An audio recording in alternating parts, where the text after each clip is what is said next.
العالمين والصلاة والسلام على أشرف الأنبياء والمرسلين وعلى آله وأصحابه أجمعين. قال الله تبارك وتعالى في القرآن المجيد والفرقان الحميد. بسم الله الرحمن الرحيم. قل بفضل الله وبرحمته فبذلك فليفرحوا هو خير مما يجمعون. صدق الله العظيم. إن الله وملائكته يصلون على النبي يا أيها الذين آمنوا صلوا عليه وسلموا تسليما.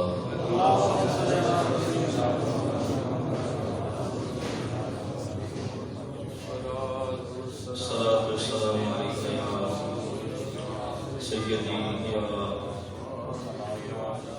حبیب اللہ وعلا آلک واصحابک یا رسول اللہ.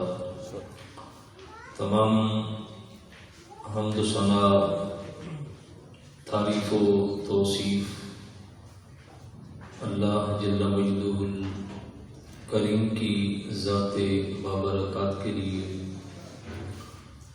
درود پاک کا نذرانہ عقیدت حضور نبی رحمت صلی اللہ علیہ وسلم کی بارگاہ میں پیش کرنے کے بعد، معزز محترم حاضرین و سامعین،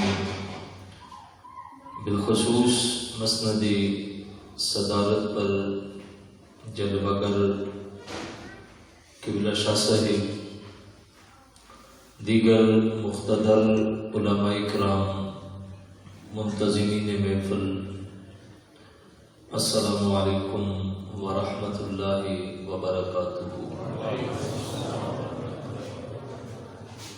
آج کی یہ خوبصورت محفل نبی رحمت صلی اللہ علیہ وسلم کے میلاد کے خوبصورت عنوان سے معنون ہو کر انعقاد پذیر ہے.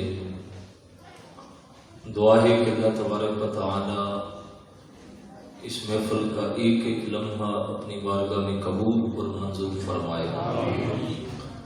میں اختصار کے ساتھ کچھ باتیں آپ کے گوش گزار کر کے اپنی معروضات کو سمیٹوں گا. گو کہ ربیع الاول کا مہینہ اپنا دامن سمیٹ چکا ہے. ربیع الثانی بھی نصف کے قریب گزرنے والا ہے، لیکن ذکر رسول کی رونقیں اسی طرح قائم و دائم ہیں. گلی گلی اور نگر نگر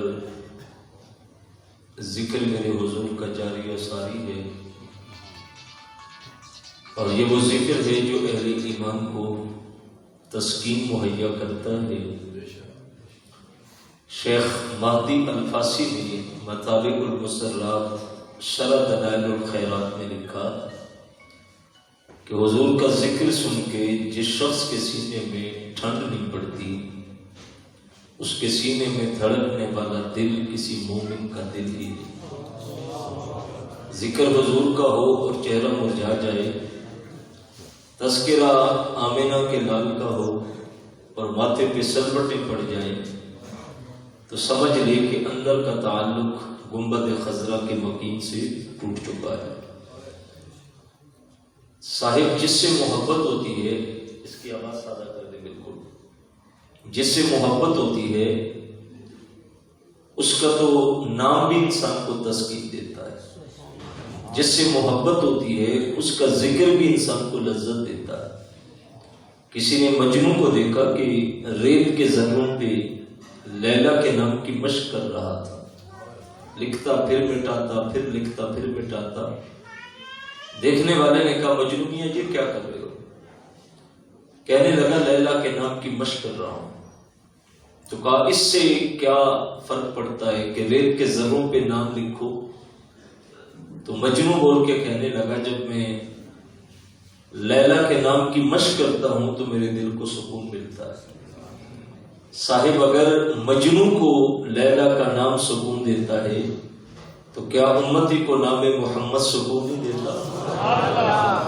اس سے بڑھ کے تو کوئی نام ہے، یہ نام کوئی کام بگڑنے نہیں دیتا، بگڑے بھی بنا دیتا ہے نام محمد صلی اللہ علیہ وسلم۔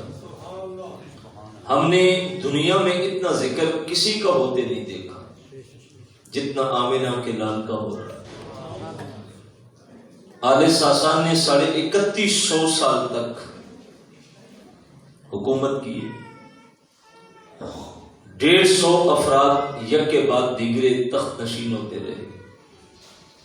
3150 سال ایک عرصہ ہے، 150 افراد تخت نشین ہوتے رہے، لیکن آج زمانہ 150 میں سے کسی ایک شخص کا نام بھی نہیں جانتا۔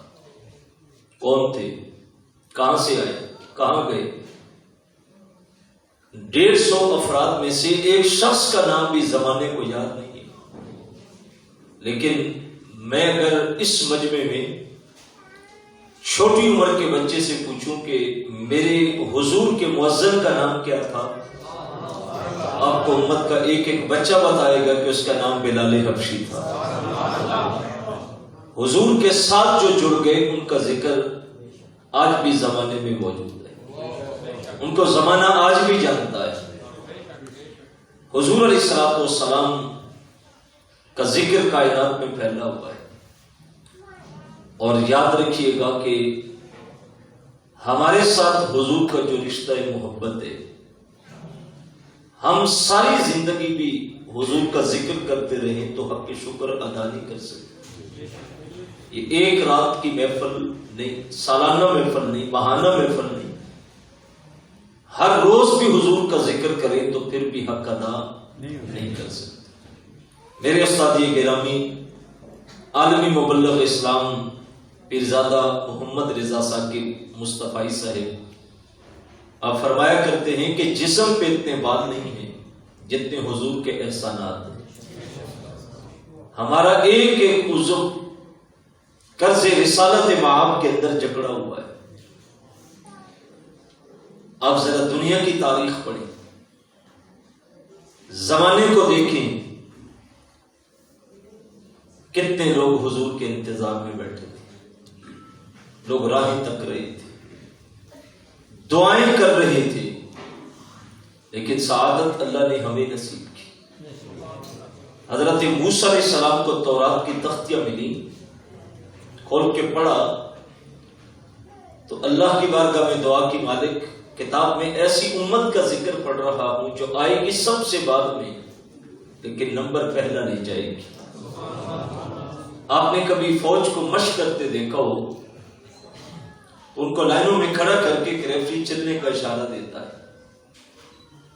اور جب ان کو واپس بلانا ہوتا ہے تو وہ کہتا ٹرن اباؤٹ، واپس آؤ۔ تو وہ دائرے میں چکر کاٹ کے نہیں آتے، جس جگہ رکتے ہیں اسی جگہ قدموں پہ پھر جاتے۔ جاتے وقت جو سب سے آخر میں ہوتا ہے، جب رخ پیچھے موڑتے ہیں تو آخر والا پہلا ہو جاتا ہے۔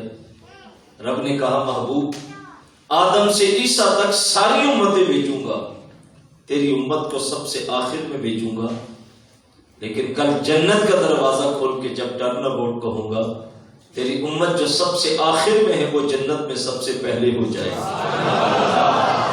موسیٰ علیہ السلام دعا کرتے ہیں اے اللہ یہ اعزاز میری امت کو دے دے، کہا نہیں موسیٰ یہ تو میرے محبوب کی امت ہے۔ عرض کرتے مالک ایسی امت کا ذکر اپنی کتاب میں پڑھ رہا ہوں جو خود صدقہ کرے گی اور خود کھائے گی اور خود ثواب پائے گی۔ پچھلی امتوں میں صدقہ کھایا نہیں جاتا، اونچی جگہ پہ رکھ کے آتے، آگ اچکتی، خاکستر بناتی تو قبولیت کی علامت قرار پاتی۔ قرآن مجید کے دامن میں حابیل اور قابیل کا واقعہ موجود ہے۔ لیکن کہا مالک وہ خود صدقہ کر کے خود کھائے گی اور خود ثواب پائے گی۔ کسی کہنے والے نے کہا کہ عجیب ماجرا ہے بعید قرباں، جو کرے ذبح وہی لے ثواب الٹا۔ ذبح بھی خود کرے، کھائے بھی خود اور ثواب بھی خود لے لے۔ کہا مالک یہ اعزاز میری امت کو دے دے۔ کہا نہیں موسیٰ یہ تو میرے محبوب کی امت کا اعزاز ہے۔ عرض کرتے مالک ایسی امت کا تذکرہ پڑھ رہا ہوں جس کا بچہ بچہ اس کی انجیل کو زبانی پڑھے گا۔ قرآن سے قبل جو کتابیں اتری، جو صحائف اتارے گئے، ان کتابوں کا، ان صحیفوں کا حافظ امت میں صرف ایک نبی ہوتا تھا۔ ساری کتاب کسی کو زبانی یاد نہیں ہوتی تھی ماں سوائے نبی کے۔ یہ قرآن کا کمال ہے، اس امت کا اعجاز ہے کہ 7 سال کا بچہ بھی قرآن کو زبانی پڑھتا ہے اور لاکھوں سینوں میں قرآن محفوظ ہے اور بن دیکھے اس کو پڑھا جا رہا ہے۔ عرض کی مالک کی اعزاز میری امت کو دے دے۔ کہا نہیں موسیٰ میرے محبوب کی امت کا ہے۔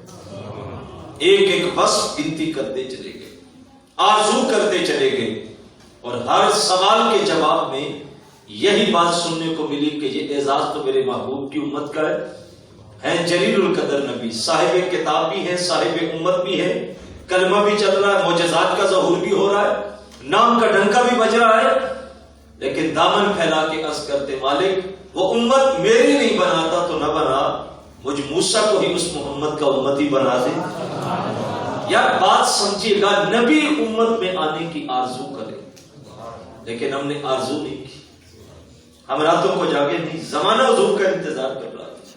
میرے نبی 12 سال کی عمر میں اپنے چچا کے ساتھ جب پہلا سفر تجارت کرتے شام کا، تو جہاں قافلے جا کے پڑاؤ کرتے تھے، ٹھہرنے کی جگہ تھی، وہاں ایک راہب تھا بحیرہ، اس نے اونچا مکان بنا رکھا تھا، کتب میں پڑھا تھا، بڑوں سے سنا تھا کہ نبی آخر الزمان کا گزر یہاں سے ہوگا، تو وہ انتظار میں بیٹھ گیا۔ راستے میں صبح ہوتی تو مکان کی چھت پہ چڑھتا، آنے جانے والے قافلوں کو دیکھتا، شام ہوتی تو مایوس ہو کے لوٹ جاتا۔ آج جب حضور کا گزر ہوا تو وہ صبح مکان کی چھت پہ چڑھا، اس نے دیکھا کہ سامنے سے قافلہ گھاٹی سے اتر رہا ہے، اور اس میں ایک شخص ایسا ہے کہ جب دھوپ کی شدت ہوتی ہے تو بادل کا ٹکڑا اس کے سر پہ سایہ کرتا ہے، وہ جدھر سے گزرتا ہے درخت بھی جھک رہے ہیں۔ وہ سمجھ گیا کہ میرا مقصود آ رہا ہے، اور چھت سے نیچے اترا تو چہرے کی چمک کچھ اور تھی، آنکھوں سے برستی ہوئی روشنی۔ گھر والوں نے کہا خیر ہے، پہلے بھی چھت پہ جاتا تھا، واپس آتا تو چہرہ اترا ہوا ہوتا تھا، آج بڑا عجیب روشنی ہے، نور ہے، چہرے پہ رونق ہے۔ تو خوشی میں آ کے بول کے کہنے لگا جس کا انتظار تھا وہ آ گیا۔ گھر کو سجایا، قافلہ پڑاؤ کرتا تو خادم کو بھیجا، کہا اہل قافلہ سے کہو کہ آج تمہاری دعوت میری طرف ہے۔ قافلے والے بڑے حیران، ہم تو پہلے بھی گزرتے تھے، پڑاؤ کرتے تھے، اس نے کبھی دروازہ نہیں کھولا، کبھی ملاقات نہیں کی، مصافحہ نہیں کیا، کبھی ملاقات کا ٹائم نہیں دیا، آج دعوت بھی دے رہا ہے۔ جب کھانا بن گیا، دسترخوان لگا تو خادم کو بھیجا، کہا اہل قافلہ سے کہو کہ آ جاؤ۔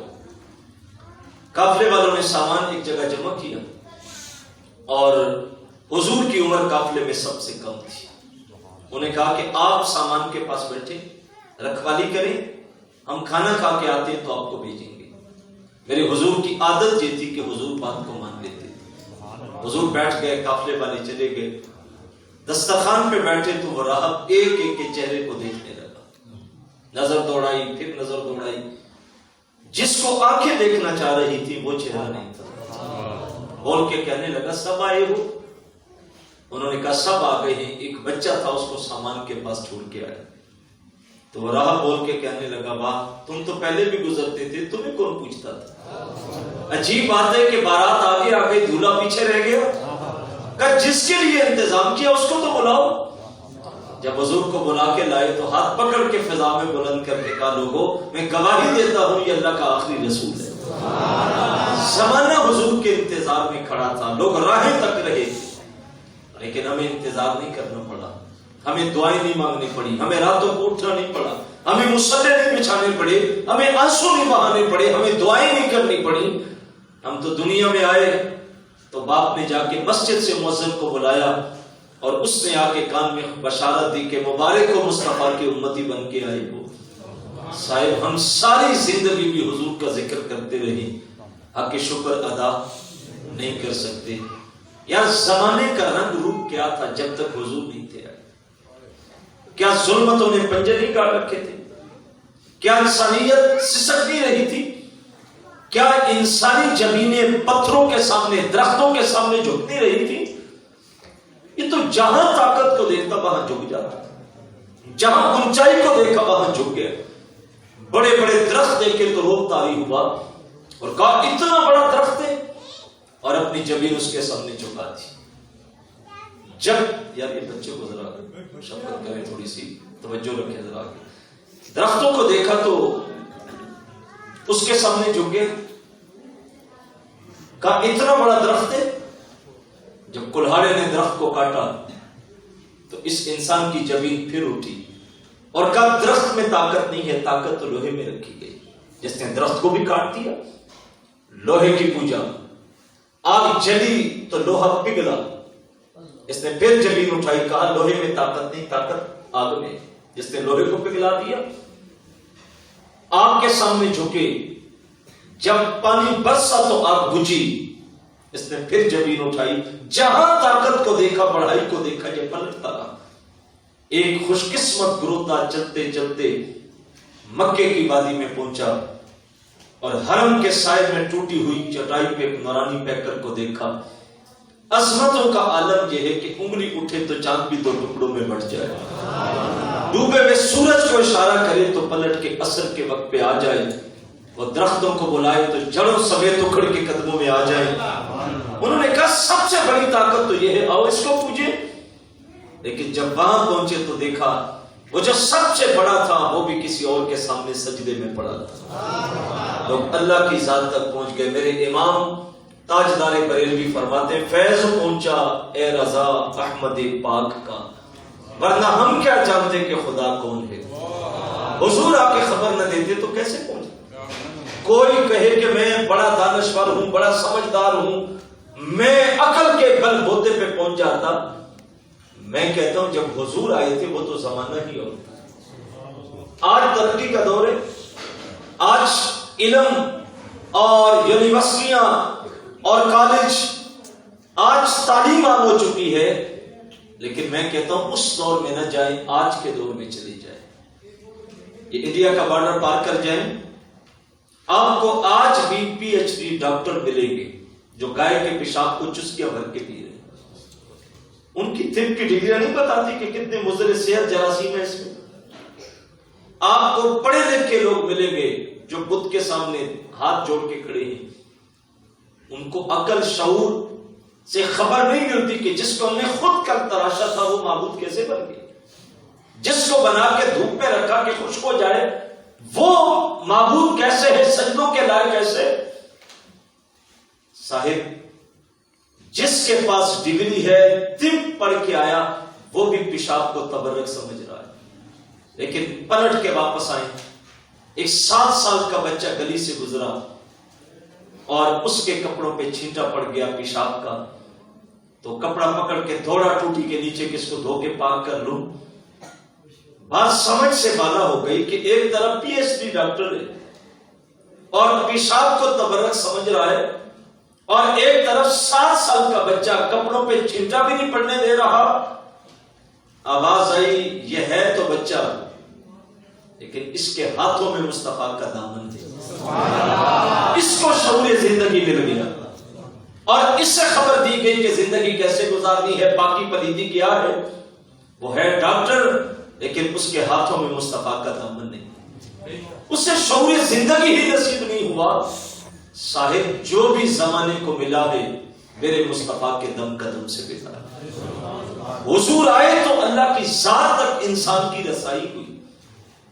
حضرت مجدد الفسانی علیہ رحمہ آپ فرماتے من خدا را ازا پرستم کے او رب محمد است، فرماتے میں خدا کو خدا اس لیے مانتا ہوں کہ وہ مصطفیٰ کا رب ہے۔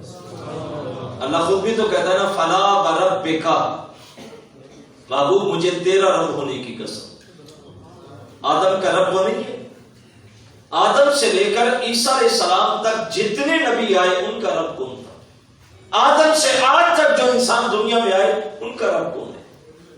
سب کا اللہ ہے۔ وہ کہتا محبوب ہوں سب کا رب، لیکن ناز تیرا رب ہونے پہ الا بربک۔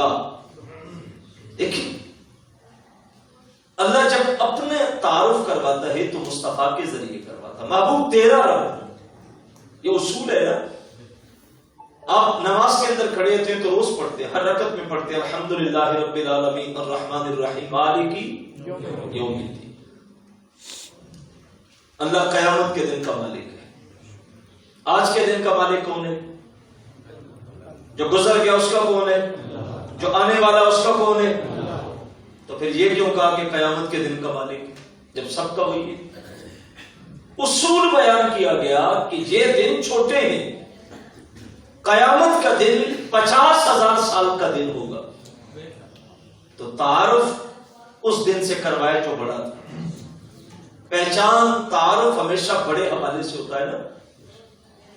آپ کا یہاں کوئی کاریگر تھا، مستری تھا، مثال دے رہا ہوں، اس کو یہ احساس ملا کہ اس نے مینار پاکستان تعمیر کیا، بڑا حوالہ مینار پاکستان، چھٹی پہ آیا،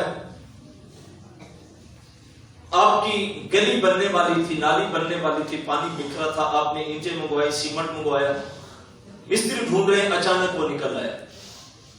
آپ نے کہا جناب آپ بھی اسی محلے کے رہنے والے ہیں اور ہیں بھی مستری، یہ سامان پڑا ہے تو 2 اینٹیں لگا دیں آپ۔ وہ کہتا جناب میں بھی آپ کے ساتھ ہی یہاں پلا بڑا ہوں تو میں لگا دیتا ہوں۔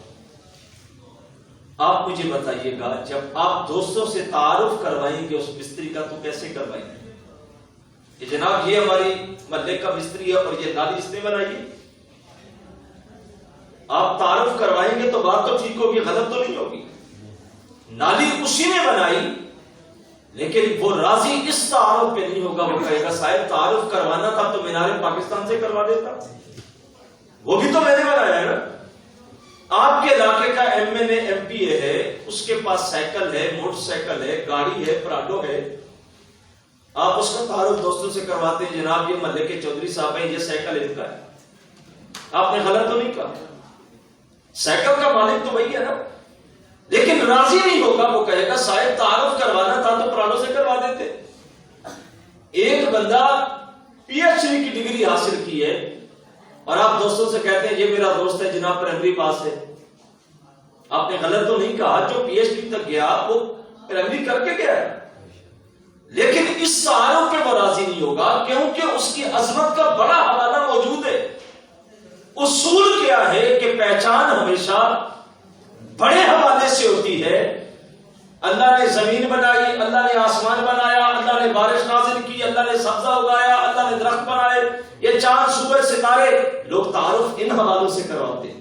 ہم کہتے ہیں سب ٹھیک ہے، لیکن اللہ کی قدرت کا سب سے بڑا شاہکار مصطفیٰ کی ذات ہے۔ اب تعارف کروائیں تو مصطفیٰ کے ذریعے کروائیں، وہ رب ہے جس نے مصطفیٰ کو بنایا۔ حضور کا حسن، حضور کے کمالات، اللہ کی ذات کا بڑا حوالہ تو مصطفیٰ کی ذات ہے۔ آتے رہے نبی اور جو بھی آیا اس نے قوم سے کہا لوگوں اللہ موجود ہے۔ قوم نے پوچھا اللہ موجود ہے، دیکھا ہے؟ وہ کہتے دیکھا نہیں، سنا ہے جبریل نے کہا کہ موجود ہے۔ لیکن جب مصطفیٰ دنیا میں آئے کہا لوگوں اللہ موجود ہے، کہا دیکھا ہے، کہا دیکھ کے آیا ہوں تبھی تو کہہ رہا ہوں۔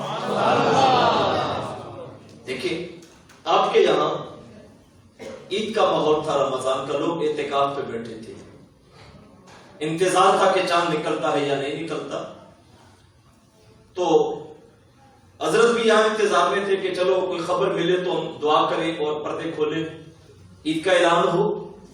اچانک ایک بندہ آیا اور اس نے آ کے کہا جناب آپ اعلان کر دیں چاند نظر آ گیا۔ قاضی صاحب نے پوچھا چاند دیکھا ہے؟ وہ کہتا دیکھا نہیں، سنا ہے، لوگ کہہ رہے ہیں کہ نظر آ گیا۔ نہ اس کی تکذیب ہوگی نہ تصدیق ہوگی، بیٹھ جائے گا۔ تھوڑی دیر گزری پھر ایک بندہ آیا، چاند نظر آ گیا، دیکھا ہے؟ دیکھا نہیں، لوگ کہہ رہے ہیں، بیٹھ جاؤ۔ 10 لوگ آئے، بٹھا دیے۔ بعد میں ایک بندہ آیا اور اس نے کہا جناب اعلان کر دیں چاند نظر آ گیا، دیکھا ہے؟ کہتا دیکھ کے آ رہا ہوں تبھی تو کہہ رہا ہوں۔ اب اعلان بھی ہو گیا، دعا بھی ہو گئی، ٹائم بھی کا رکھا گیا، وہ جو پہلے آئے تھے خبر دینے کے لیے وہ بھی سچے ثابت ہو گئے. انہوں نے کہا تھا سنا ہے، اب وہ آیا جس نے کہا میں دیکھ کے آیا. جو پہلے سے بیٹھے تھے ان کی تصدیق بھی ہو گئی کہ وہ بھی ٹھیک تھے، لیکن انہوں نے دیکھا نہیں تھا، سنا تھا. آدم سے عیسیٰ تک آتے رہے، کہا اللہ موجود ہے، دیکھا ہے، کہا دیکھا نہیں سنا ہے. میرے مصطفیٰ ہے، کہا رب موجود ہے، دیکھا ہے، کہا دیکھا ہے تبھی تو کہہ رہا ہوں. وہ جو پہلے آئے تھے وہ بھی ٹھیک ہے، ان کی بھی تصدیق ہو گئی. اگلی بات سنیے گا، اعلان ہو گیا نماز کا، پردے کھل گئے اعتکاف کے، نماز عشاء پڑھی جا چکی ہے کہ ایک بندہ بعد میں بھاگتا بھاگتا آیا، مولوی صاحب اعلان کر دے چاند نظر آ گیا، صبح عید ہے، دیکھا ہے؟ وہ کہتا دیکھا نہیں، لیکن لوگ کہہ رہے ہیں کہ چاند نظر آ گیا. اسے کہیں گے اگر تم نے آنا تھا، دیکھا نہیں تھا، سنا تھا تو پہلے آتے. اب وہ آ گیا ہے جو دیکھ کے آیا ہے، بات تک پہنچے نہیں آپ. اگر دیکھا نہیں سن کے آیا ہے تو پہلے آتا تو تصدیق ہو جاتی نا. اب تو اس نے آ کے بتا دیا جو دیکھ کے آیا ہے. دیکھنے والے کے بعد سننے والے کی اہمیت نہیں ہوتی. حضور نے آ کے کہا میں دیکھ کے آیا ہوں، صفحہ بند ہو گیا، تصدیق ہو گئی. اب کوئی قادیان سے اٹھ کے آئے کہ میں بھی نبی ہوں، تو نے دیکھا ہے؟ وہ کہتا دیکھا نہیں سنا ہے. کہا سننے والوں میں آنا تھا تو مصطفیٰ سے پہلے آتا. اب وہ آ گیا ہے جو دیکھ کے آیا، اب سننے والوں کی اہمیت کوئی نہیں ہے، نہ سننے والوں کی ضرورت ہے، کیونکہ اب وہ آیا ہے جو عرش پہ جا کے سامنے بٹھا کے دیکھ کے آیا. حضور علیہ السلام نے اللہ کی ذات کو لوگوں تک پہنچایا. مصطفیٰ کے ذریعے اللہ کی ذات تک ہم پہنچے. جب تک حضور نہیں تھے آئے زمانے میں اندھیرا تھا، ظلمتوں نے پنجے کاٹ رکھے تھے. میرے اور آپ کے آقا مولا صلی اللہ علیہ وسلم دنیا میں تشریف لائے. آپ تاریخ عالم کو پڑھیے گا، عرب کے اندر یہ ظلمت بھری رواج اور یہ ظلمت بھرا معاشرہ تھا کہ باپ کے مرنے کے بعد سکی مائیں ترکے میں بڑھتی تھی، اور جس بیٹے کے حصے میں ماں آتی وہ صبح ہوتی تو ماں کو پکڑتا اور منڈی میں فروخت کے لیے کھڑا کرتے تھے. انسانوں کی منڈیاں ایسے لگتی تھیں جیسے جانوروں کی منڈیاں لگتی، اور بیٹا منڈی میں کھڑا ہو کے آنے والے گاہک کو بتاتا کہ یہ وزن بھی اٹھاتی ہے، کام بھی کر لیتی ہے، سمجھدار بھی ہے، تیز رفتار بھی ہے. تعریف اس لیے کرتا کہ ریٹ اچھا لگے. اور ماں کی نظر جھکی ہوتی شرف کی وجہ سے، کیونکہ اس کو بیچنے والا دشمن نہیں تھا. جیسے 9 مہینے پیٹ میں اٹھائے رکھا یہ وہی بیٹا تھا. جس کو خون جگر دودھ کی صورت میں دیا یہ وہی بیٹا ہے. جس کو گندگی میں اٹھا کے لتڑا ہوا دھو کے ماں چومتی صاف کرتی یہ وہی بیٹا ہے جو منڈی میں بیچ رہا ہے. ریٹ اچھا لگتا تو بیٹا درم و دینار پکڑتا، ماں دے کے واپس آتا اور قبیلے میں فخر کر کے بتاتا کہ آج منڈی کا ریٹ بڑا اچھا تھا، ماں کو اتنے میں بیچ کے آئے. مائیں بکتی رسوا ہو رہی ہیں، منڈیوں میں بیچا جا رہا ہے. میرے اور آپ کے آقا مولا صلی اللہ علیہ وسلم تشریف لائے. میرے حضور نے آسمانوں سے جنت کو کھینچ کے ماں کے قدموں کے نیچے رکھا اور بیٹوں سے کہا نادان، ماں بیچنے کی چیز نہیں ہے، جنت اس کی تمہارے قدموں کے نیچے رکھی ہے. تمہاری جنت اس ماں کے قدموں کے نیچے. ہمیں 2 رشتوں سے جوڑا گیا، الجنت تحت اقدام الامہات، اور میں جنت ماں کے قدموں کے نیچے. ایک مقام پہ فرمایا الجنت تحت اقدام الابوین، فرمایا جنت والدین کے قدموں کے نیچے. کئی باپ کو جنت کا وسطی دروازہ قرار دیا. میں آج کے دن آپ کو روکنا چاہوں گا اور میلاد کے اس پروگرام کا یہ پیغام سمجھیے گا. ہم اپنے گریبانوں میں جھانکیں کہ ہمارا رشتہ ماں اور باپ کے ساتھ کیسا ہے. میں معذرت چاہوں گا، ناراض نہیں ہونا، مرنے کے بعد، ماں کے جانے کے بعد لوگ دیسی گھی میں دیگے بناتے ہیں اور اتنا خرچ ہوتا ہے کہ پورے علاقے میں نعرے لگتے ہیں کہ فلاں نے تو حد کر دی ماں کے ختم پہ، باپ کے ختم پہ. اس صاحب جب تک ماں زندہ تھی ایک ایک لقمے کو ترستی رہی، مرنے کے بعد تو نے ڈھیر خرچ کیا تو کیا کیا. جب تک باپ زندہ تھا تو وہ تمہارے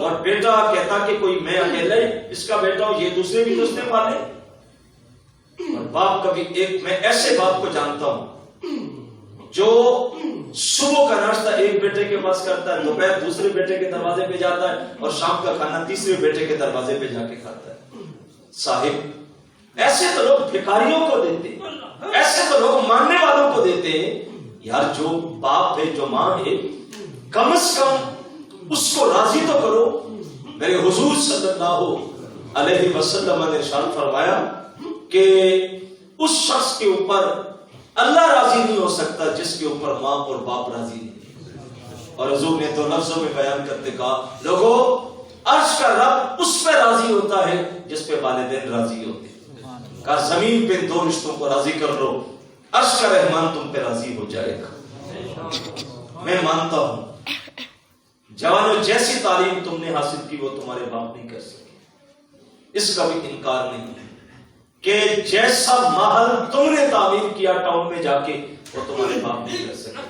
میں مانتا ہوں کہ جیسی دولت تم نے کمائی وہ تمہارے باپ نہیں کما سکے. میں مانتا ہوں کہ جیسی شہرت اور عزت تمہیں نصیب ہوئی وہ تمہارے باپ کو نہیں ہو سکی. میں مانتا ہوں کہ جیسا علم کی ڈگریاں تم نے حاصل کی وہ تمہارے باپ نہیں کر سکے. لیکن تھوڑی دیر کے لیے ان ڈگریوں کو رکھو, تھوڑی دیر کے لیے دولت کو رکھو, تھوڑی دیر کے لیے مال کو رکھو, اور سب کچھ زمین پہ رکھ کے واپس پلٹ کے جاؤ اس ماحول میں جب تم پہلے دن پڑھنے کے لیے گھر سے نکلے تھے اسکول کے لیے. تو بتاؤ اس دن تمہارا جو انداز تھا پڑھائی کو جاتے وقت اور پہلے دن اسکول کو جاتے وقت, مجھے بتاؤ اس وقت تمہاری اسکول کی فیسیں کس نے ادا کی؟ یہی باپ تھا, یہی بوڑھا بابا تھا, یہی ٹوکریاں اٹھانے والا بابا تھا جو تمہارے اسکول کی فیسیں دیتا رہا. اور آج تم 4 حرف پڑھ کے بڑے ہو گئے ہو, آج زمانہ تمہیں جاننے لگا, آج پڑھنے کا ڈھب آ گیا, آج تم اچھے کپڑے پہننے کے قابل ہو گئے, آج تم نے اچھا گھر بنا لیا, تو باپ کو تانا دے کے کہتے ہو کہ ابا جی آپ نہ بولا کریں, آپ کو بولنا نہیں آتا. آج بیوی شکایت کرے تو ماں سے کہتے ہو کہ اماں 2 وقت کی روٹی چاہیے, مل جائے گی, بولنا کیا ہے. تم جانتے ہو اس ماں نے کتنے گھروں کے برتن دھو کے تمہیں پالا تھا, جانتے ہو اس ماں نے کتنے گھروں کے کپڑے دھو کے تمہیں پالا تھا, کتنے گھروں میں جھاڑو دے کے تمہیں پالا تھا. نادان, یہ 2 رشتے ایسے ہیں اگر یہ راضی ہو گئے تو عرش کا رحمان بھی راضی ہو جائے. اور یہ کسی ادیب کا جملہ نہیں, کسی خطیب کا نہیں ہے, یہ مصطفیٰ کی زبان سے نکلا ہوا. یہ 2 رشتے راضی تو وہ راضی. کیا مزہ نہیں ہے محفل کا؟ نعرہ تکبیر, نعرہ رسالت, نعرہ رسالت, نعرہ حیدری, مزہ مصطفیٰ. مزہ محفل کا یہ کہ ہم جائیں اور صبح ماں سے بولنے لگے تو ماں پوچھے پتر پہلے لہجہ اور تھا آج اور ہے, تو آپ بتائیں کہ ماں جی رات حضور کی محفل میں گیا تھا, آج کے بعد اونچا بول نہیں بولوں گا. یقین کریں میرے مصطفیٰ راضی ہو جائے گا. باپ کے سامنے بولے نظریں جھکی ہو تو باپ پوچھے پتر پہلے لہجہ اور تھا آج اور ہے, آپ بتائیں کہ ابا جی پہلے جو کچھ ہو گیا معاف کر دے, اب آواز اونچی نہیں ہوگی. یقین کریں میرے مصطفیٰ راضی ہو جائے گا. یار دوستوں کو بھی تو اتنا وقت دیتے ہیں, ایک ہفتہ دوست نہ ملے, 2 دن نہ ملے تو فون کر کے کہتے ہیں یار کہاں چلے گئے, اداسی چھا گئی. لیکن انتظار کریں, کہیں اکٹھا کھانا کھائیں, کہیں چائے پی لیں, کہیں بیٹھ جائیں. میرے ایک دوست ہیں وہ کہتے ہیں کبھی کبھی ہفتے میں 10 دن میں ماں کو بھی بول دیا کرو کہ اماں جی میں آ رہا ہوں, میرے آنے تک روٹی نہیں کھانی, اکٹھے بیٹھ کے کھائیں گے. آپ نہیں جانتے اس ماں کے دل پہ کتنی خوشیاں ہیں. کبھی کبھی ماں کے پاس بھی بیٹھ جایا کریں, بغیر کام کے بھی بات سن لیا کریں. اس کا لہجہ سادہ ہے, اس کو بولنے کا انداز وہ زمانے کے گھر نہیں جانتی, وہ طرح طرح کی بولیاں نہیں جانتی, اس کو زمانے کے پیچ و تاب کی خبر نہیں ہے. وہ وہی سادی باتیں, وہی سادہ انداز جو تمہارے معیار کے مطابق نہیں ہے, لیکن جانتے ہو جب وہ مسکراتی ہے تو جنت کی کلیاں کھل جاتی ہیں. جب اس کے پاس بیٹھ کے بات سنو گے اس کے چہرے پہ مسکراہٹ آئے گی, وہ زمین پہ مسکرائے گی, عرش کا رب آسمانوں پہ تم پہ راضی ہو جائے گا. ان 2 رشتوں کی قدر کرنا سیکھو, ان سے محبت کرو. یہ میرے مصطفیٰ کا پیغام. جانتے ہو زمانے میں بیٹیوں کو زندہ دفن کیا جاتا تھا، اللہ نے اسی معاشرے میں میرے رسول کو 4 بیٹیاں دی، عرب کے نام پیغام بھیجا۔ تم بیٹیوں کو منحوس سمجھتے ہو، اگر بیٹی منحوس ہوتی تو میں اپنے حبیب کو دیتا۔ کیا محبوب کو بھی منحوس چیز دی جاتی ہے؟ عرب کے لوگ بیٹیوں کو زندہ درگور کرتے تھے، میرے حضور کی بیٹی فاطمہ آتی، حضور اٹھ کے کھڑی ہو جاتی، اپنی مسند پہ بٹھاتے اور زمانے کو بتایا کہ بیٹیاں باپ کے لیے کتنے اعزاز کا باعث ہوتی ہیں۔ حضور فرمایا امرائے مردودہ، لوٹائی گئی عورت، شادی ہو گئی، شوہر نے طلاق دے دی، واپس جا کے باپ کے گھر میں بیٹھ گئی، دوبارہ کسی نے رشتہ قبول ہی نہیں کیا، ساری زندگی بیچاری کی گزر گئی۔ حضور فرماتے قیامت کے دن اگر اس باپ کو جہنم کا حکم ہوا، فرمایا وہ بیٹی باپ کے حق میں اللہ کے ساتھ جھگڑا کرے گی، مالک نہ تو نے عقل دی، نہ تو نے شکل دی، شوہر نے طلاق دے دی، معاشرے نے قبول نہیں کیا، یہی بوڑھا بابا تھا جو ٹوکریاں اٹھا اٹھا کے مجھے پالتا رہا، میں اس کو جہنم میں نہیں جانے دوں گی۔ میرے حضور فرماتے اللہ جہنمی باپ کو بیٹی کے کہنے پہ جنت عطا کرے۔ کہاں بیٹیاں باعث ننگو آر اور کہاں بیٹیاں جنت کی ضمانت، باپ کے کہنے پہ جنت کی ضمانت بنتی۔ لیکن میں آپ کو یہاں پہ روکنا چاہوں گا، آج ہمارا معاشرہ پھر بیٹی کو قبول نہیں کرتا۔ بیٹا آ جائے تو خوشی بھی ہوگی، دوستوں کی دعوتیں بھی ہوں گی، فیس بک پہ بھی ڈالیں گے، لیکن بیٹی آ جائے تو جیسے گھر میں سناٹا ہوتا ہے۔ کچھ گھر ایسے ہیں بہت سارے لوگ بیٹیوں کو عزت بخشتے ہیں، دوسری بیٹی آ جائے تو بیوی سے رویہ تلخ ہو جاتا ہے، تیسری بیٹی آ جائے تو ساس کا رخ بھی بدل گیا، نندوں نے بھی رخ پھیر لیا، شوہر نے بھی اپنا رشتہ کاٹ دیا، اور عورت کی زندگی اور گھر تنگ ہو گیا۔ کیوں؟ اس لیے کہ یہ بیٹی جنم دیتی ہے، بیٹا نہیں دیتی۔ میں بس یہیں پہ آپ کو روکنا چاہوں گا کہ آخر کیا وجہ ہے کہ بیٹی آنے کے بعد بیوی سے رویہ کیوں بدلتا ہے گھر والوں کا؟ کہ یہ بیٹی جنم دیتی ہے، بیٹی یا بیٹا کس کے اختیار میں ہے؟ اللہ کے۔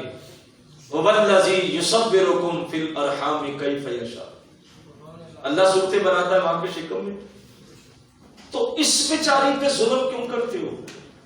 اس سے رویہ کیوں بدلا؟ اس پہ گھر کے حالات تنگ کیوں ہو گئے؟ ساس کا رخ کیوں بدل گیا؟ نندوں نے چہرہ کیوں پھیر لیا؟ شوہر کی محبت میں کمی کیوں آ گئی؟ لیکن میں آپ کو روکنا چاہوں گا کہ آخر یہ نوبت آئی کیوں؟ کچھ ایسے اعمال ہوتے ہیں معاشروں میں جو جڑ پکڑ لیتے ہیں۔ عرب کی تاریخ پڑھیں کہ عرب کے لوگ بیٹیوں کو دفن کرنے کا رواج کیسے پڑا۔ تو وہ کہتے ہیں کہ عرب کے جو شعراء تھے یہ بڑی ننگی اور فوش شاعری کرتے تھے۔ کسی کی بہن بیٹی جوان ہوتی، خوبصورت ہوتی تو اس کے اعضائے جسمانیہ کے ساتھ اشعار لکھتے اور پھر مشاعروں میں پڑھتے وقت بتاتے کہ یہ اشعار فلاں کی بیٹی کے ساتھ ہے، یہ فلاں کی بہن کے ساتھ ہے۔ عرب کے لوگ غیرت مند تھے، کسی نے بیٹی کو پیدا ہوتے دفن کر دیا کہ کل کوئی اس کے ساتھ دیکھ کے مجھے شرمسار کرے گا تو میں اس کا خاتمہ کر دیتا ہوں۔ وہ جو شعراء کی فوش شاعری تھی وہ بیٹیوں کو دفن کرنے کا ذریعہ بنی اور پھر رواج پکڑ اور کئی بیٹیاں دفن کی گئی۔ آج کے معاشرے میں پھر بیٹی کا وجود منحوس کیوں ہے؟ کیونکہ معاشرہ جانتا ہے کہ لوگ بغیر جہیز کے رشتہ قبول نہیں کرتے۔ باپ سمجھتا ہے 4 بیٹیاں آ گئی، پہلے 2 بہنیں گھر میں، ان کا جہیز بناؤں گا، پھر 4 بیٹیوں کا بناؤں گا، میری زندگی تو گزر گئی۔ اور ہم نے دیکھا ہے لوگ بڑی بڑی لسٹیں بنا کے دیتے ہیں کہ یہ بھی جہیز میں دے دو، یہ بھی دے دو، یہ بھی دے دو۔ کوئی بیٹی کو اس لیے گھر سے نکال دیتا کہ تیرے باپ نے تو گاڑی نہیں دی، تیرے باپ نے مجھے مکان نہیں دیا۔ وہ یار جس کے گھر بیٹی آئی وہ بیچارہ مجبور ہے کہ وہ آپ کے گھر کا سارا خرچ وہ دے گا۔ اب گھر کا ذمہ دوسرے کے کندھوں پہ کیوں ڈالتے؟ یہ رشتہ دیکھنے جانے کا جو رواج ہمارے معاشرے میں چل رہا ہے کتنا برا ہے۔ سارے داماد بلائے، بیٹے بلائے، بیٹیاں بلائیں اور گاڑی بھر کے لے کے گئے، کہاں جا رہے ہیں؟ یہ رشتہ دیکھنے جا رہے ہیں۔ اگلے کے گھر جا کے بیٹھیں گے، اچھا کھانا اچھا پینا جو اس نے خود نہیں کھایا ہوتا وہ ان کے لیے بناتا ہے غریب کہ چلو راضی ہو کے جائیں گے تو شاید بیٹی کا مقدر جاگ جائے. اور اگلے گھر کی داستان غربت یہ ہوتی ہے کہ وہ نیچے کی چٹائی بھی پڑوسیوں سے مانگ کے لاتے ہیں. وہ ماں نے جو پیسے جوڑ کے رکھے ہوتے وہ سارے آج خرچ کرتی ہے کہ کھانا اچھا بن جائے تاکہ یہ راضی ہو جائے. اور پھر بیٹی پانی چائے لے کے آئے تو جتنے ہنڈے گئے ہوتے ہیں وہ سارے سر سے پاؤں تک بیٹی کو دیکھتے ہیں. یا شرم نہیں آتی؟ ایسے سودے تو منڈیوں میں جانوروں کے ہوتے ہیں. گائے بھینس بکری لینی ہو تو اس کو چلا کے دیکھو، اس کی نظر دیکھو، اس کا کلر دیکھو. ہم انسانوں کے سودے بھی جانوروں کی طرح کرتے. کون سا عشق رسول ہے، کون سی محبت ہے، کون سا دین ہے؟ ہم نے کبھی اپنے اعمال پہ غور کیا؟ حالات تنگی کی طرف کیوں جا رہے ہیں؟ صاحب ہاتھ کھڑے کر کے عشق رسول کا ثبوت دینا آسان ہوتا ہے، ہاتھ کے جھنڈے بنا کے لہرانا آسان ہوتا ہے، زور سے سبحان اللہ کہیں تاکہ جنت میں چلے جائیں، یہ راستہ آسان ہے، لیکن یہ حقیقت نہیں ہے کہ آپ نے ہاتھ کھڑا کیا تو آپ کی محبت کا ثبوت مل گیا. یہ کس قانون اور کس جو ہے وہ قانون کے تحت ہے کہ آپ نے دونوں ہاتھ کے جھنڈے بنائے تو عاشق رسول ہے، آپ نے ہاتھ نہیں اٹھایا تو آپ کا عشق ختم ہو گیا؟ یہ کس نے کہا کہ زور سے سبحان اللہ کہیں گے تو مدینے جائیں گے ورنہ نہیں جائیں گے؟ ایک نعت خان کا، خطیب کا، نقیب کا نکتہ تو ہو سکتا ہے، مزاج شریعت نہیں ہے. آپ ہاتھ کھڑا کر لیں گے تو جنت اتنی سستی ہو گئی کہ آپ نے ہاتھ کھڑا کیا اور جنت میں چلے گئے. اگر جنت ایسے ملنی ہوتی تو بلال حبشی تپتی ریتوں پہ یوں ہی لیٹتے رہے. اگر زور سے سبحان اللہ پہ مدینہ مل جاتا مدینے والا تو ہمارے ابن یاسر کا سارا خاندان یوں ہی ظلم سہتا رہتا. صاحب ایسا نہیں ہوتا، یہ ضابطہ کہیں نہیں دیا. ام حسبتم ان تدخلوا الجنت، اللہ کہتا گمان کرتے ہو کہ یوں ہی جنت میں چلے جاؤ گے؟ تمہیں پہلوں کی طرح عذاب اور اذیت نہیں پہنچی جن کے سر پہ آرا رکھ کے پاؤں تک چیر دیا جاتا. آواز آتی سی بھی کی تو نبیوں کی لسٹ سے نام نکال دوں گا، اور وہ خاموش ہو کے سب کچھ برداشت کرتے رہے. اور ہمارا جو عشق ہے وہ صرف ناروں کی حد تک رہے. جو بندہ دکان پہ بیٹھ کے سودا تول رہا ہوتا ہے وہ گاہک سے خطاب کر کے کہتا ہے یہ حکومت نے بیڑا غرق کر دیا، کچھ نہیں چھوڑا ملک کا. اور جو بزر کر رہا ہوتا ہے اس میں ڈنڈی مار رہا ہوتا ہے. اور یار اس نے بیڑا غرق کر دیا، کم از کم تو انسانوں والے کام کر لے. جو تیرے اختیار میں ہے تو ٹھیک کر. بیٹیوں کو حق نہیں دیتے اور 6 مہینوں کے بعد صاحب عمرہ کرنے جا رہا ہے حاجی صاحب، اور بیٹیوں کو حق ابھی تک نہیں دیا. بہنوں کو حق نہیں دیا، حق مانگا تو کہا آنا جانا ختم ہو گیا، اور 1000 دانے کی تسبیحات میں ہوتی ہے. اور جی یہ ماشاءاللہ عاشق رسول ہے 6 ماہ کے بعد حضور مدینے بلا رہے ہیں، اور 6 ماہ کے بعد عمرہ تو کر رہا ہے، اور بہنوں کو حصہ آج تک نہیں دیا وراثت سے. بیٹی کو دفن کرنے چلے تو کہا قبر کے اوپر چادر تان لو، غیر سائڈ پہ چلے جاؤ. کیوں جی؟ عورت کو قبر میں اتارے کوئی مذائقہ نہیں، مری ہوئی عورت ہے، کفن میں لپٹی ہے، بڑے سے بڑا بد کردار بھی ہو تو اس کے ذہن میں کوئی خیال نہیں آتا. سوگوار ماحول ہے، حد نظر پھیلی ہوئی قبریں، لیکن کہا چادر اوپر تان لو تاکہ اس کو لحد میں اتار دیں. میں کہتا ہوں یہی بیٹی جب گھر سے بغیر چادر کے نکلتی تھی، یہ چادر اس وقت کہاں تھی؟ کیا دین مرے ہوئے لوگوں کے لیے رہ گیا؟ کیا دین اتنا لاوارث ہے کہ جب کہیں بات نہیں بنی تو کہا اب دین کو شامل کر لو؟ بیٹی کو گھر سے رخصت کرنے لگے تو عورت سے کہا قرآن پکڑ کے سائے میں رخصت کر. تمہیں کس نے کہا قرآن نے یہ سایہ دینا تھا؟ یہ کوئی چھتری ہے کہ اوپر تان لی تو سایہ؟ قرآن کے احکام کو ماننے والا سایہ تھا، قرآن کی تعلیمات کو زندگی میں داخل کرنے والا سایہ تھا. اور تم نے قرآن اس کو دیا جس کا وضو بھی نہیں تھا، جس سے وضو بھی نہیں کیا اس کو پکڑایا کہ تو سایہ کر اوپر. گلی سے بیٹی گزر جائے، کوئی موبائل پکڑ لے تو ہم دیکھتے ہیں قتل تک نوبت آ جاتی ہے. میری غیرت ہے، میری بہن کی طرف دیکھا، میری بیٹی کی طرف دیکھا، اچھی بات ہے. اسی بیٹی کی شادی آتی ہے تو کیمرہ مین کو اکیلے کمرے میں بٹھا کے کہتے ہیں جیسے مرضی کی تصویریں بنا، اب غیرت کہاں چلی گئی؟ صاحب اقبال نے کہا تھا اپنے بھی خفا مجھ سے ہے بیگانے بھی ناخوش، کہ میں زہر ہلا حل کو کبھی کہہ نہ سکا کند. کہتا ہوں وہی بات سمجھتا ہوں جسے حق، نئے عملہ مسجد و نئی تہذیب کا فرزند. یہ باتیں تلخ ضرور ہیں، لیکن یہ قوم بھی پھر دعا کرتی ہے کہ اللہ ہمیں عمر کا جانشین دے دے۔ یہ دکان پہ بیٹھ کے ڈنڈی مارنے سے باز نہیں آتے۔ مسجد میں آئے تو مسلمان اور طرح کے ہوتے ہیں، دکان پہ مسلمان اور طرح کے ہوتے ہیں، فوتگی ہو جائے تو مسلمان اور طرح کے ہوتے ہیں، شادی آ جائے تو مسلمان اور طرح کے ہوتے ہیں، اور دعائیں کر کے کہتے ہیں پتہ نہیں حالات کیوں نہیں بدل رہے۔ 100 سال بھی جیو گے تو حالات نہیں بدلیں گے۔ محفلوں میں بیٹھ کے روتے ہیں، نعرے لگا رہے ہیں، اور محفل ختم ہوتی ہے تو 10 لوگ کھڑے ہوتے ہیں کہ میرا جوتا کو لے گئے۔ وہ جو آنسو نکل رہے تھے وہ کیا تھے اندر؟ اور نابینا شخص بھی جوتا پہنے اس کا پاؤں بتا دیتا ہے کہ جوتا میرے ناپ کا ہے یا نہیں۔ ہم گریبانوں میں جھانکے تو صحیح۔ حجاج بن یوسف سے کسی نے کہا کہ تو نے عمر کا زمانہ دیکھا، عمر کی طرح عادل کیوں نہیں بن جاتا، ظلم کیوں کرتا ہے؟ حجاج بن یوسف نے کہا تم ابو ذر بن جاؤ، میں عمر بن جاؤں گا۔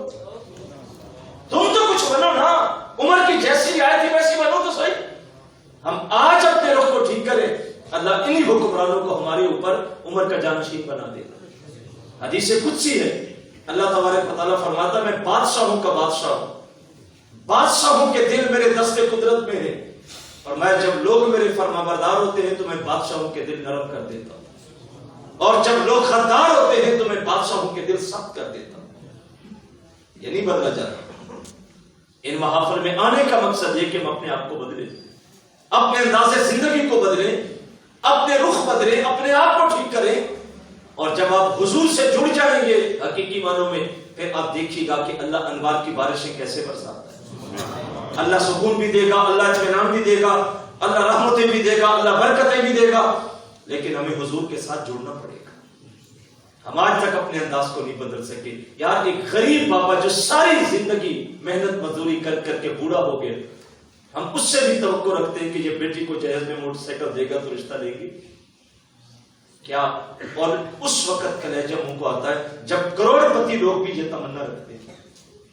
چلو غریب تو غریب سے، یار جس کے پاس ہے کم از کم وہی نظام کو بدل دے کہ بھائی میرے گھر میں سب کچھ ہے، آپ کے گھر سے کچھ نہیں آئے گا، آپ کی بیٹی کا سارا سامان میرے گھر سے بنے گا۔ آپ اس کو بدلنے کی کوشش تو کریں۔ کتنے باپ ہیں جن کے گھروں میں بیٹیاں بڑھاپے کو پہنچ گئی، کتنی بیٹیاں؟ ہم خود نہیں بدلتے، ہم خود درست راستے پہ جانا نہیں چاہتے۔ اور جی فراڈ چل رہا ہے، دھوکہ چل رہا ہے، اعتماد نہیں چل رہا، کون کر رہا ہے؟ کیوں کر رہا ہے؟ دنیا کی وجہ سے۔ جیسے بیج بو کے کاٹنا ویسے ہی پڑے گا۔ جو بو کے کبھی گندم نہیں اگتی، گندم بو کے کبھی جو نہیں اگتے۔ آپ جب رشتہ ڈھونڈنے گئے تھے، مجھے بتاؤ میں اس پوری مسجد سے بھرے ہوئے ہاتھ سے ایک بندہ ایسا نہیں ملے گا جو اگلے گھر جا کے پوچھا ہو کہ آپ کی بیٹی نماز پڑھتی ہے؟ حضرت عمر رات کو پہلا دے رہے ہیں نا، اور قریب سے گزرے تو کچے مکان تھے، تو صبح کا وقت تھا، تو عورت اپنی بیٹی سے کہہ رہی تھی کہ دودھ میں پانی ملا دے۔ بیٹی نے کہا ہاں، امیر المومنین نے کہا کہ ملاوٹ نہیں کرنی۔ عورت نے کہا امیر المومنین گھر میں ہوگا، یہاں کون سا سن رہا ہے، ملا پانی۔ بیٹی نے کہا اماں امیر المومنین نہیں سن رہا، لیکن امیر المومنین کا رب تو دیکھ رہا ہے۔ حضرت عمر صبح اپنے بیٹے کے لیے اسی بیٹی کا رشتہ مانگنے چلے گئے، اور کبھی تاریخ پڑھے اسی بیٹی کے آگے وجود سے پھر عمر بن عبدالعزیز دنیا میں آئے۔ عمر یوں ہی نہیں آتے۔ ہم تو جہیز مانگنے کے چکر میں ہوتے ہیں، باپ کیا کرتا، بھائی کیا کرتا ہے، کاروبار کیا، گھر کیسا ہے، وہ یہ ریکارڈ تو محل والے جمع کرتے ہیں۔ تمہیں کیا ضرورت پڑ گئی اگلوں کے سارے اثاثے جمع کرنے کے؟ یہ بڑی چالاک قوم دیکھتی ہے کہ جہیز میں کتنا مال آ سکتا ہے، اس کی پوزیشن کتنی ہے۔ غریب ہو تو چھوڑ کے آ جاتے ہیں، اور وہ بیٹی ہوتی ہے جس کا آنچل کبھی جو ہے وہ گلی اور محلے میں کسی نے دیکھا نہیں، لیکن ہم اس لیے ٹھکرا دیتے ہیں کہ یہ تو باپ غریب ہے تو جہیز میں کیا دے گا۔ آپ نے دولت کو دیکھ کے رشتہ کیا، اس سے آگے جو نسل چلے گی وہ دنیا دار ہی ہوگی، دیندار نہیں ہوگی۔ مسجدیں کیوں اجڑی ہوئی ہیں؟ سب 1.5 سال بھی مسجد کو میسر نہیں ہے، اور آپ یہاں چائے کا کھوکھا لگا لیں، ہفتے کے بعد آپ کو یہاں جگہ نہیں ملے گی کھڑی ہونے کی۔ آپ گیموں میں چلے جائیں تو آپ کو باری نہیں ملے گی، اڈوں پہ چلے جائیں تو ہجوم ہے، پارکوں میں چلے جائیں تو ہجوم ہے۔ مسجدیں کیوں خالی ہیں؟ اس لیے کہ ہم نے وہ بیج بویا ہی نہیں جہاں سے مسجدیں آباد ہونی تھی۔ ہم نے وہ بیج بویا ہی نہیں جہاں سے مسجدوں نے مدرسوں نے آباد ہونا تھا. جیسے بیج بوئیں گے فصل ویسی کاٹنی پڑے گی. ہم بدلنا چاہیں درست ہونا چاہیں تو لمحوں میں سب کچھ ہو سکتا ہے. بس ایک ہی راستہ ہے کہ حضور سے جڑ جائیں. میں آخر میں ایک بات کر کے گفتگو سے بیٹھتا ہوں. حضرت عمر کا زمانہ ہے. آپ مسجد نبی کے منبر پہ بیٹھ کے خطبہ دے رہے ہیں جمعے کا دن. خطبہ دیتے دیتے آواز دے کے کہا اے ساریہ پہاڑ کو نہیں چھوڑنا. نہابن میں لشکر لڑ رہا ہے. حضرت عمر مدینے میں 1 مہینے کی مسافت ہے. واپس لشکر پلٹ کے آیا. لوگوں نے کہا فتح کیسی ہوئی؟ کہا جمعے کا دن تھا دوپہر کا وقت ہم پہاڑ چھوڑنے لگے تو آواز آئی کہ پہاڑ نہیں چھوڑنا. ہم قائم رہے تو ہمیں فتح مل گئی. کہا آواز کس کی تھی؟ کہا پتہ نہیں. کہا وہ عمر کی آواز تھی. مدینے سے نہابن تک آواز گئی. بات جب مدینے میں پھیلی تو عمر کا ایک دوست تھا بچپن کا. حضرت عمر کے پاس آ کے کہنے لگا سننا ہے آپ نے مدینے سے بیٹھ کے نہابن میں لشکر کی کمان کی؟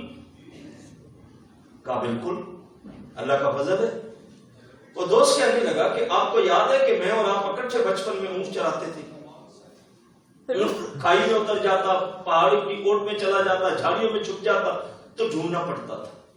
آپ کا باپ خطاب آپ کو مارتا تھا, میں آپ کے ساتھ شامل ہو کے اونٹ تلاش کر کے دیتا تھا.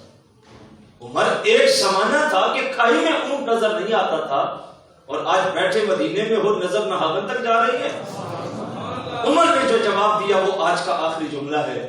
حضرت عمر کہنے لگے جب اونٹ کھائی میں نہیں ملتا تھا تب دوستی تیرے ساتھ تھی. نظر مدینے سے نہابن جا رہی ہے تو دوستی مصطفیٰ کے ساتھ. حضور سے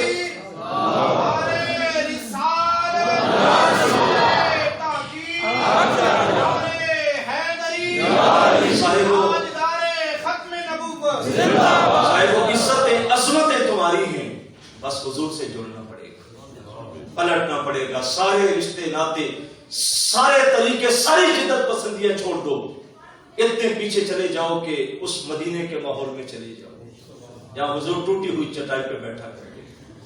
اس سے جڑ جاؤ خیر القرونی کرنی اس دور کے ساتھ. اور جب ہم اس سے جڑ جائیں گے, حضور سے جڑ جائیں گے, کہ سب کچھ تمہارے قدموں میں آ جائے گا. میں دعا گو ہوں کہ اللہ آج کی بزم کا ایک ایک لمحہ اپنی بارگاہ میں قبول فرمائے. جتنے بزرگ علماء کرام سادات تشریف لائے, اللہ ان کی آنے کی برکتیں مجھے بھی اور آپ کو بھی وافر مقدار میں نصیب فرمائے. وما علیہ الا البلاغ.